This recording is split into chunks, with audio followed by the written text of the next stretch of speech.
Hər vaxtınız xeyir olsun. Baxın, Ağsaqqal gəlib Lənkəran rayonunun Şağlasər kəndindən. Bəli. Əmi, balın surağına gəlib, belə Bəli, xanımını da götürüb gəlib. Bəli. Gəldiniz balın surağına. Bəli. Bizim təbiəti bir gördünüz, bizim balların dadına da baxdınız, sıra sifariş elədiniz də. Bəli, sağ ol, çox sağ ol.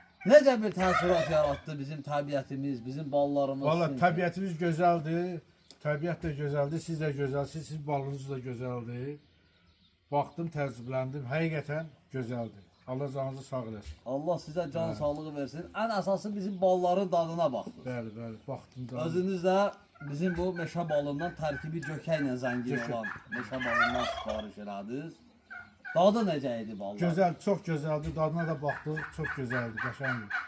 Gökə baldır, qəşəngdir. Xoşuma Allah gəldi. sizə can sağlığı versin. Kim də istəsə əgər, baxın Ağsaqqal Bəli, kimi mən gəlib, bu səndə sifariş verə bilərlər.